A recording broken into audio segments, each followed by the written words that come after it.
Alessandro, eu tenho 26 anos, eu sou farmacêutico e eu tô aqui hoje para dar meu relato sobre a minha vivência no colégio militar. Eu estudei no colégio militar da minha quinta série, que hoje é o sexto ano, ao terceiro ano do ensino médio, né? Então, hoje seria do sexto ano do ensino fundamental ao terceiro ano do ensino médio. Esse assunto ele tá até muito em alta porque o presidente eleito Jair Bolsonaro ele elogia bastante esse modelo. E ele elogia bastante os colégios militares do meu estado, né? Porque eu sou de Goiânia, Goiás, e eu estudei na unidade Hugo de Carvalho Ramos. O meu colégio, ele pertence à Polícia Militar, ele não é um colégio do Exército, Marinha e Aeronáutica. Ele pertence à esfera da Polícia Militar mesmo. E, se eu não me engano, eu estudei no Hugo, né? Então, eu acho que, se eu não me engano, ele foi o primeiro colégio militar do estado. Se não foi o primeiro, entre os teve os 5 primeiros, porque quando eu estudava existiam 5 unidades, hoje existem mais de 10. Eu entrei por intermédio de uma prova, que funcionava como um vestibulinho. Hoje, como eu senso crítico, eu penso na pressão que eu tive para passar nessa prova, porque eu tinha 10 anos, né? Eu fazia a quarta série, e eu não tinha a dimensão de que isso poderia mudar a minha vida. Era tipo uma prova para eu entrar num dos melhores colégios do estado na época. E eu não tinha dimensão. Eu só fiz a prova e passei. Se eu não me, pelo que eu sei, as vagas são e eram destinadas, tem uma porcentagem que eu não sei definir, mas uma parte delas é destinada aos civis, né, que é a comunidade, que somos nós, e aos parentes e filhos de militares, né? Então, eles têm uma certa cota pro colégio. Depois de entrar, né, no colégio, e hoje eu sei que é por sorteio, não é mais aquela prova, né? Hoje é sorteio. Pra quem vem, eu vim de uma escola chamada Escola Tia Nil, então eu era um naniquinho e de repente eu tava numa escola cheia de regras e eventos e momentos disciplinares e cheios de regrinhas e detalhes. Então, pra mim, aquilo ali foi um baque, né? Mas, enfim, depois que você entra em si, apesar de ser um colégio público, ele é um colégio que demanda gastos, porque você paga uma mensalidade. Na minha época era chamado de mensalidade, hoje em dia eles chamam de contribuição voluntária, porque as pessoas começaram a questionar essa mensalidade, porque você já está num colégio público e você tem que pagar para estar ali, por conta da coparticipação da Polícia Militar. Mas a Polícia Militar, ela diz que essa contribuição ela é voluntária e que ela é destinada a aprimoramento da estrutura do colégio e de eventos, e enfim, né? Eu, como senso crítico de hoje, eu sou totalmente contra, porque se é público, né? Apesar de ter participação da Polícia Militar. Mas enfim, isso é uma posição pessoal minha que eu tive depois de estar lá dentro, né? Além desse gasto de mensalidade, você tem gastos com uniforme, porque o uniforme não é doado pelo colégio, você compra. Então, nós temos 2 uniformes, que é a farda, que era composta, era um uniforme bem parecido com o dos policiais militares, né? E não é barato, porque camisa que usa por baixo, calça social, sapato, tem o bibico, que é aquela espécie de boina, e tem o uniforme de educação física. Da quinta à oitava série, que foi o período que eu estudei vespertino, era uma camiseta, aliás, short, tênis preto, meia branca.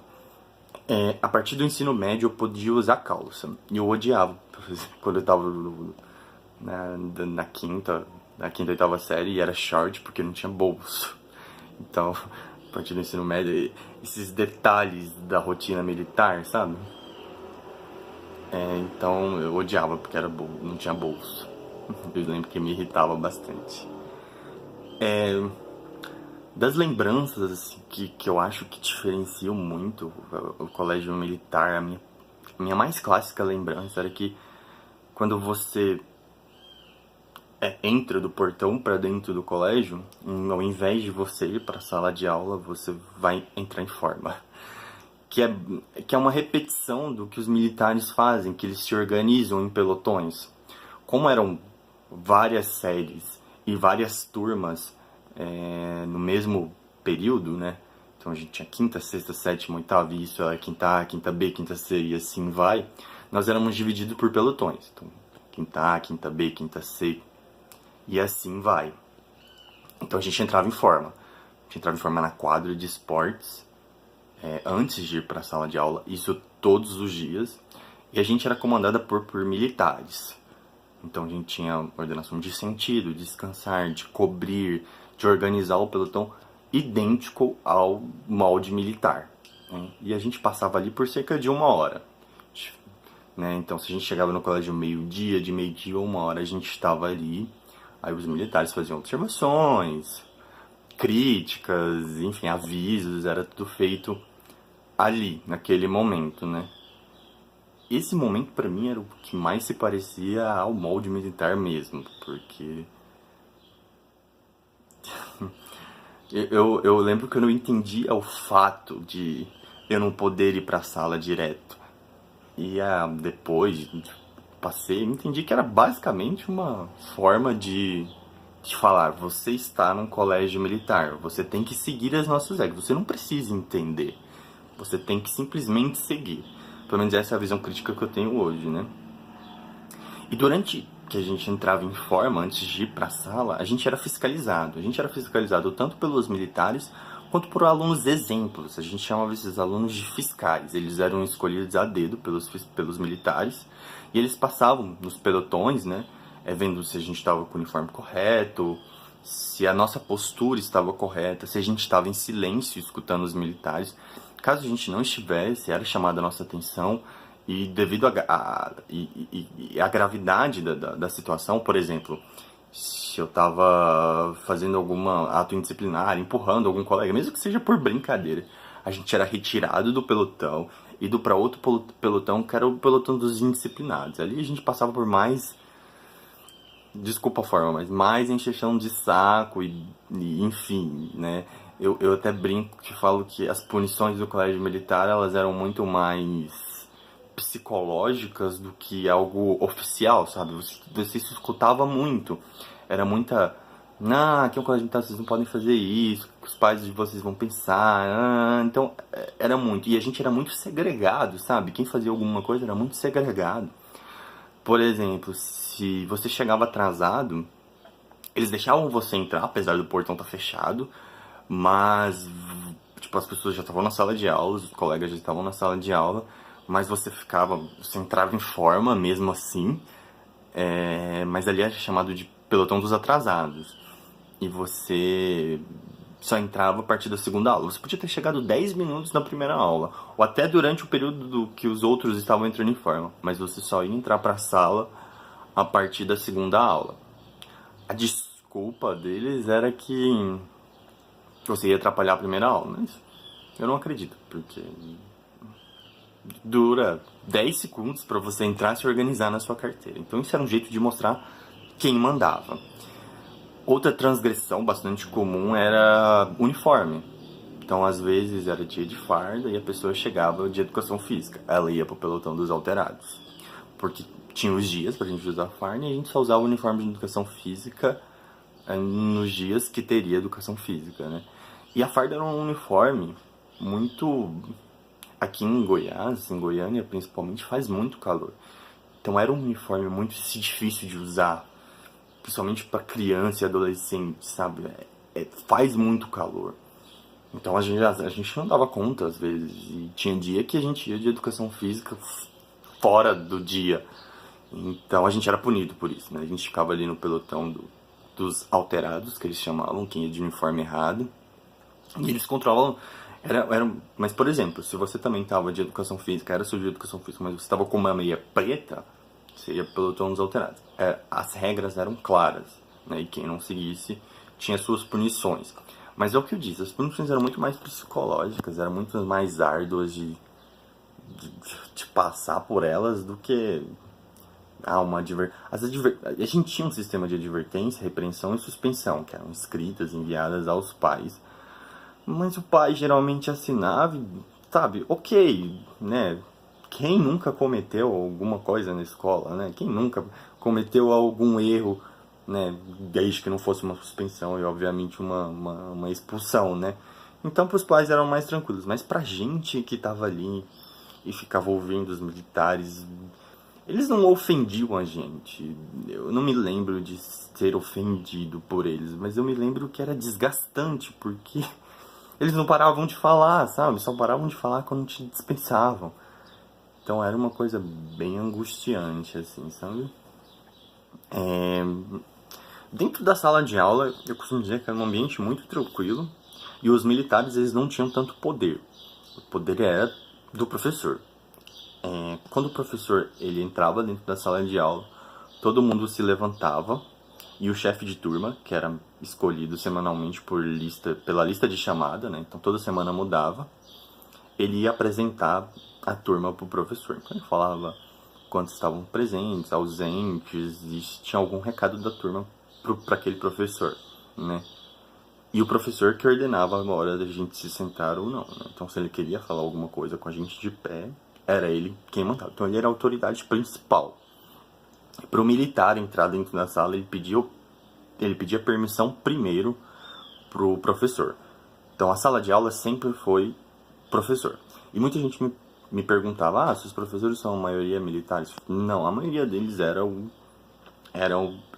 concursados do Estado, formados nas suas respectivas áreas. Eu acho que eu não tive nenhum professor militar. Em vários anos de colégio militar, eu acho que não tive nenhum. Eu tive aulas de cidadania que eram feitas pelos militares do corpo pedagógico, mas eles nem eram formados em pedagogia, eram militares que estavam ali, davam aula de cidadania. Que essas aulas de cidadania eram sobre o hino, postura, sobre os regulamentos internos do colégio. Inclusive o colégio tinha um regulamento interno enorme que vinha nas nossas agendas, e lá vinha direitos e deveres, e vinha, por exemplo, se você desrespeitasse tal item do regulamento, se era advertência, repreensão ou suspensão. Então era tudo bem classificadinho, né? Na agenda vinha os hinos, que você tinha que saber também, que quando entrava em forma, os militares pediam pra gente cantar, então a gente sabia o hino do Brasil, da bandeira, independência, até da Polícia Militar. E quando eu tava no ensino médio, eu sei que inventaram o hino do colégio da Polícia Militar.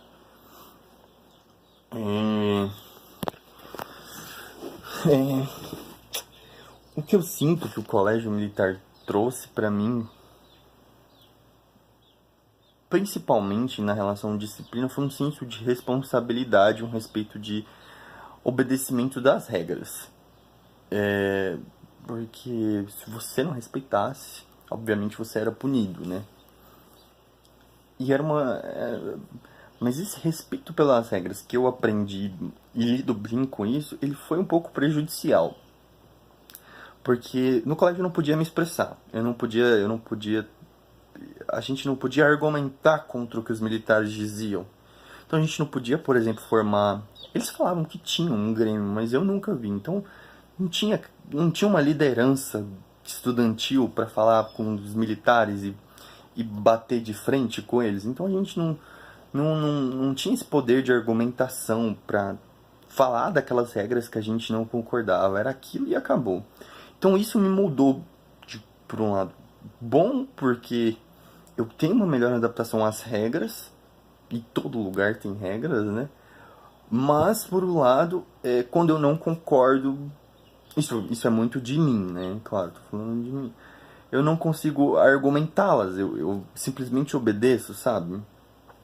Porque eu não tive isso no colégio, eu não tinha o poder de argumentar com eles, né? A estrutura do colégio sempre foi muito boa, as quadras eram excelentes, as salas de aula, apesar da época não ter ar-condicionado, eram bem ventiladas. Eu nunca vi o meu colégio pinchado e destruído. Tinha aquelas leves coisas que os alunos faziam na mesa, mas não eram coisas absurdas, eram coisas pontuais. Então problemas estruturais eu nunca tive no colégio. Era um colégio público, então eles davam a merenda, né, o lanche. Os lanches sempre muito bons. Os professores eram excelentes, professores que eu carrego até hoje, que moldaram o meu caráter até hoje.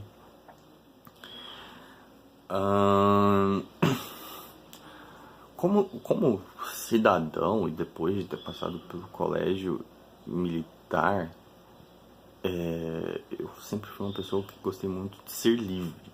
E eu só fui perceber isso depois do colégio. Porque no colégio a gente não tinha essa liberdade, sabe? Eu me senti durante esses anos um pouco sufocado. Mas quando a gente é criança e adolescente, a gente acha, pelo menos pra mim, aquilo lá tava normal. Eu já vivia aquilo ali vários anos, né? Mas hoje eu olho e penso o quanto eu fui sufocado por palavras de ordem, por palavras de respeito. E, e eu não. Pra concluir, eu não sei, tipo, não sei falar se eu gosto ou não gosto do molde dos colégios militares.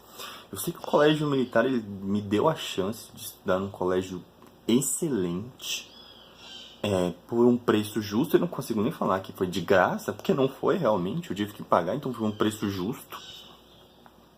Que eu não teria condições em um colégio particular, por exemplo, de pagar por aquilo e ter a educação que eu tive. Né? Eu passei em vários vestibulares, em 2 vestibulares de universidade pública, eu consegui bolsa na faculdade particular, que foi onde eu cursei farmácia. Então, a formação pedagógica que o colégio militar me deu, eu carrego para sempre. Eu tenho críticas pontuais ao modelo do colégio, eu não acredito, eu acredito que para a personalidade do adolescente, eu não acho que seja bom, porque o adolescente ele não consegue se expressar ali dentro, ele não consegue criar uma identidade, ele é igual a todo mundo. E isso na fase da adolescência é muito prejudicial, né? Eu acho que, inclusive, eu sou uma pessoa muito ansiosa, eu acho que isso vem muito da época do colégio militar, onde eu não podia externar o que eu estava sentindo, porque... Porque é muito louco, você não pode ter estilo próprio, sabe? As pessoas que furavam piercing, por exemplo, sei lá, elas tinham que cobrir com band-aid ou tirar. As meninas não podiam passar esmalte mais escuro. Então você não tem essa identidade, você perde a sua identidade. Você tem identidade fora do colégio. Mas você passa muito tempo, né, ali. Mas, apesar dessas críticas, eu gosto muito, tenho muito orgulho de falar onde eu estudei. Tenho muito orgulho de falar dos meus professores. Tenho muito orgulho também de falar da disciplina que eu obtive no colégio militar. Porque eu soube sugar aquilo que me favorecia. Depois de um momento que você tá lá dentro, que você escuta tanto, você consegue filtrar, sabe? O que é prejudicial, o que não é, as falas machistas, as falas autoritárias. Então você... Às vezes algumas falas autoritárias eram um motivo de chacota entre eu e meus colegas, sabe? Então você consegue filtrar aquilo e tirar a parte boa que você acha necessário. Mas para crianças e adolescentes que não tem tanto isso, esse senso, aquela presença autoritária, eu não sei se é algo bacana. Então pode ter muitos alunos hoje de colégio militar que se sentem dessa forma, se sentem presos a esse regime, porque é um regime opressor. É um regime opressor ali dentro. E eu, ainda bem, eu consegui filtrar e consegui me desvencilhar e não me importar tanto com isso. Eu tava ali focado para estudar e as coisas militares ali, às vezes eram um detalhe, né? E pra mim, eu achava era muito chato, reforma, marchar e todas aquelas coisas. Mas fazia e depois ia pra sala de aula e tava tudo bem, né? No meu ensino fundamental, eu acho que eu sofri um pouco mais, porque eu era uma criança, né, da quinta e oitava série. No ensino médio eu já desligava aquilo, já tinha focado no vestibular, que era passar no vestibular, e tava tudo certo. As coisas militares eram detalhes. Mas é isso. Acho que falei demais.